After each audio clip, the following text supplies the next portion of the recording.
विशेषण परिभाषा देखते हैं। जो शब्द संज्ञा या सर्वनाम की विशेषता बतलाते हैं उन्हें विशेषण कहते हैं। जैसे सुंदर बालक, पीली साड़ी, पाव भर दही, चार बंदर आदि। इसके अंदर बालक शब्द यानी संज्ञा किसी व्यक्ति, वस्तु या स्थान, गुण या भाव के नाम को हम संज्ञा कहते हैं। इसमें बालक संज्ञा है, साड़ी शब्द संज्ञा है, दही शब्द संज्ञा है, बंदर यह संज्ञा है। तो इनकी विशेषता बताई जा रही है। बालक कैसा है? सुंदर। साड़ी कैसी है? पीली। दही कितना है? पाव भर। और बंदर की संख्या कितनी है? 4। इस तरह से विशेषण की परिभाषा होती है। अब विशेषण से आगे विशेष्य। विशेषण और विशेष्य। विशेष्य के अंतर्गत जिस संज्ञा सर्वनाम की विशेषता बताते हैं, जिसे संज्ञा या सर्वनाम की विशेषता बताते हैं उन्हें हम विशेष्य कहते हैं। और जो ऊपर के उदाहरण आए हैं इनके अंदर विशेष्य शब्द है बालक, साड़ी, दही और बंदर। इनकी विशेषता बताई जा रही है कि बालक सुंदर है, साड़ी पीली है, बंदर कितने हैं? 4 है। इससे आगे आते हैं विशेषण के भेद। विशेषण के भेद। तो विशेषण के भेद वैसे तो 4 प्रकार के होते हैं, लेकिन कुछ विद्वान इसमें 6 भेद मानते हैं। 6 भेद मानते हैं। सबसे पहला है गुणवाचक विशेषण। गुणवाचक विशेषण में किसी वस्तु या व्यक्ति के रूप, रंग या गुण, रूप, रंग या गुण संबंधी विशेषता बताई जाती है, उसे हम गुणवाचक विशेषण कहते हैं। जैसे वह लाल फूल है, तो इस शब्द में फूल शब्द संज्ञा है और उसकी विशेषता बताई जा रही है कि उसका रंग है वह लाल है। इसी तरह से गुणवाचक विशेषण में गुण या दोष का बोध कराया जाता है। और गुण है, आकार है, अवस्था है, दशा है, स्थिति है, रंग है, स्वाद है, दोष है, इसके आधार पर इसकी पहचान होती है। जैसे पतला, पुराना, काला, मीठा, खट्टा, लंबा, चौड़ा, प्रौढ़ या युवा। इस तरह से हम गुणवाचक विशेषण को पहचान सकते हैं। दूसरा है संख्यावाचक विशेषण। संख्यावाचक विशेषण तो जो शब्द संज्ञा सर्वनाम की संख्या का बोध कराते हैं, संख्या का बोध कराते हैं, उन्हें हम संख्यावाचक विशेषण कहते हैं। जैसे 4 बालक। तो जो संज्ञा शब्द है उसकी विशेषता का बोध कराया जा रहा है। अब संख्यावाचक जो शब्द हैं ये भी 2 तरह के होते हैं। एक निश्चित संख्यावाचक और एक अनिश्चित संख्यावाचक। तो निश्चित में तो निश्चित संख्याओं का ज्ञान होता है और अनिश्चित में अनिश्चित संख्याओं का ज्ञान होता है। अब निश्चित संख्याएं हैं, संख्यावाचक जो विशेषण है उसके भी 4 उपभेद हैं। एक गणनावाचक, दूसरा है क्रमवाचक, तीसरा है आवर्तीवाचक और चौथा है समुदायवाचक। गणनावाचक में जिसमें गणना का बोध होता हो, जैसे 1, 2, 4 आदि। कर्मवाचक में कर्म का यानी कर्म से ज्ञान होता है, कर्म का बोध होता हो, जैसे पहला, दूसरा, पांचवा आदि। आवर्तीवाचक, आवर्ती का मतलब होता है एक बार फिर से आना, यानी संज्ञा या सर्वनाम कितने गुना है तो उसकी बोध कराते हैं, जैसे 2 गुना है, 2 गुना है, 5 गुना है, 10 गुना है आदि। और चौथा है समुदायवाचक। तो समुदायवाचक से संज्ञा के समूह का बोध होता है, जैसे दोनों, चारों आदि, दोनों, चारों आदि। इस तरह से हम संख्यावाचक विशेषण के भेद कर सकते हैं। और अब दूसरा है अनिश्चित संख्यावाचक विशेषण। किसी निश्चित संख्या का बोध न करावे उन्हें अनिश्चित वाचक विशेषण कहते हैं, जैसे कई, कुछ है, यहाँ पर जैसे बहुत, थोड़े आदि। तीसरा है परिमाणवाचक, परिमाणवाचक विशेषण। परिमाणवाचक विशेषण में नाप, तौल, मात्रा संबंधी काव्य विशेषताओं का हमें ज्ञान होता है, उन्हें हम परिमाणवाचक विशेषण कहते हैं। जैसे थोड़ा दूध, तो दूध की विशेषता बताई जा रही है, दूध थोड़ा है। पाव या गज भर कपड़ा, गज भर कपड़ा, कपड़ा कितना है, गज भर। इस तरह से ये विशेषता बताई जा रही है। अब परिमाणवाचक विशेषण भी 2 तरह के होते हैं, एक निश्चित और एक अनिश्चित। निश्चित और दूसरा अनिश्चित।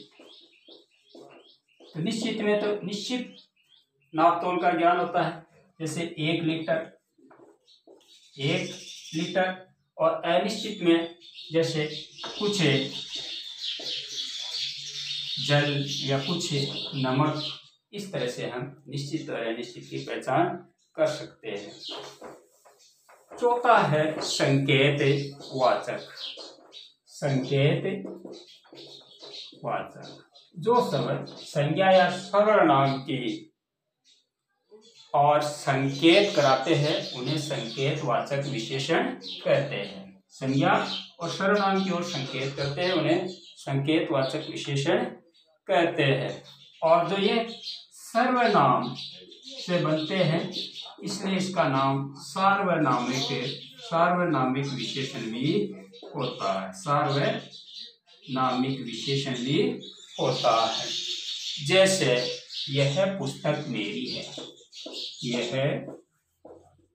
पुस्तक मेरी है। इसमें जो विशेषण है यह विशेषता बताई जा रही है कि यह पुस्तक मेरी है, पुस्तक की ओर संकेत कर रहे हैं यह पुस्तक मेरी है, इसलिए इसमें संकेतवाचक विशेषण है। संकेतवाचक विशेषण के भी 4 भेद होते हैं, एक निश्चय, एक अनिश्चय, तीसरा प्रश्नार्थक और चौथा संबंध सूचक संकेतवाचक विशेषण। आगे है 5वां जो व्यक्तिवाचक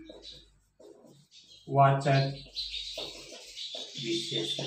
व्यक्तिवाचक विशेषण के अंतर्गत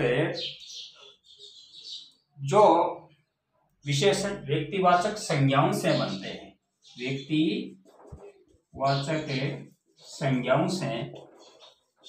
से बनते हैं उन्हें हम व्यक्तिवाचक विशेषण कहते हैं। जैसे जयपुरी, रजाई, बीकानेरी भुजिया। तो ये जो शब्द है जयपुरी है, बीकानेरी है, ये संज्ञा शब्द है, यानी जयपुर है, बीकानेर है, इससे जयपुरी बना दिया और बीकानेर से बीकानेरी बना दिया। इसी तरह से जापानी गुड़िया, गुड़िया कहाँ की, जापान की। और 6वां है भिन्नतावाचक, भिन्नतावाचक विशेषण। और भिन्नतावाचक विशेषण में जो विशेषण संज्ञा शब्दों की भिन्नता प्रकट करते हुए विशेषता बताते हैं, भिन्नता प्रकट करते हुए विशेषता बताते हैं, उन्हें हम भिन्नतावाचक विशेषण कहते हैं। जैसे इस घर के प्रत्येक व्यक्ति को निमंत्रण दो। इसमें जो व्यक्ति शब्द है ये संज्ञा है और इसमें ये जो प्रत्येक है ये इसकी विशेषता है, तो इसमें वो ये भिन्नतावाचक विशेषण। अब इससे आगे आती है विशेषण की अवस्थाएं, विशेषण की अवस्थाएं। तो विशेषण किसी या संज्ञा या सर्वनाम की विशेषता बतलाते हैं और जिन वस्तुओं की विशेषता बतलाई जाती है उनमें कम या ज्यादा होना ये स्वाभाविक है। इसलिए इसमें न्यूनाधिक की तुलना में इसको समझा जा सकता है, इसलिए विशेषण की अवस्थाएं 3 होती हैं। विशेषण की अवस्थाएं 3 होती है। पहली है मूलावस्था, दूसरी है उत्तरावस्था और तीसरी है उत्तमावस्था। ये 3 अवस्थाएं हैं विशेषण की। पहली है मूलावस्था, जिसमें विशेषण शब्द की मूल दशा में ही रहता है, यानी विशेषण शब्द अपनी मूल दशा में ही रहता है या सामान्य रूप में रहता है, जैसे लघु, प्रिय, श्रेष्ठ आदि। दूसरा है उत्तरावस्था। तो उत्तरावस्था में जहां दो वस्तुओं की तुलना करके, दो वस्तु या व्यक्तियों की तुलना करके किसी एक दूसरे से अधिक या कम बताया जाता है, किसी एक को अधिक या कम बताया जाता है, वहां उत्तरावस्था होती है और उसमें तर प्रत्यय लगाया जाता है, जैसे लघुतर, प्रियतर, श्रेष्ठतर आदि। तीसरी है उत्तमावस्था, यानी यह विशेषण की वह अवस्था होती है जिसमें अनेक वस्तुओं या व्यक्तियों की तुलना करके एक को सबसे अधिक श्रेष्ठ बताया जाता है। उत्तमावस्था में एक को अधिक श्रेष्ठ बताया जाता है, जैसे लघुतम, प्रियतम, श्रेष्ठतम और इसमें तम प्रत्यय लगाया जाता है। जैसे रमेश सभी छात्रों में चतुरतम है। तो बहुत सारे छात्रों में से एक छात्र को श्रेष्ठ या चतुर बताया जा रहा है। अब ये अवस्थाएं होती कैसे है, यानी विशेषण की तीनों अवस्थाएं केवल गुणवाचक विशेषण में ही होती है, गुणवाचक विशेषण में ही होती है। गुणवाचक विशेषण हमने पढ़ा, किसी रंग, रूप, दशा, स्थिति आदि को हम गुणवाचक विशेषण कहते हैं। तो ये गुणवाचक विशेषण में ही होती है। दूसरा कि विशेषण मूल अवस्था में के मूल रूप में ही रहता है, मूलावस्था के मूल रूप में ही रहता है और उत्तरावस्था में दूसरे की तुलना करके एक को कम या अधिक बताया जाता है और उत्तमा अवस्था में सबसे श्रेष्ठ या उत्तम बताया जाता है, सबसे श्रेष्ठ या उत्तम बताया जाता है। तीसरी कि तत्सम शब्दों में उत्तरावस्था में विशेषण के मूल रूप में तत्सम जो शब्द होते हैं, तत्सम शब्द होते हैं उसके विशेषण के मूल रूप में तर और उत्तमा अवस्था में तम प्रत्यय लगाया जाता है और तम प्रत्यय लगाया जाता है। इस तरह से विशेषण की तीनों अवस्थाएं हो जाती है। विशेषण की तीनों अवस्थाओं में सबसे पहले इधर यहाँ लिखते हैं मूलावस्था, उत्तरावस्था और उत्तमावस्था।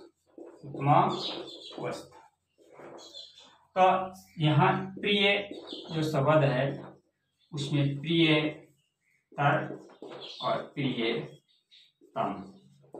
इस तरह से श्रेष्ठ शब्द है तो श्रेष्ठ तर और श्रेष्ठ तम।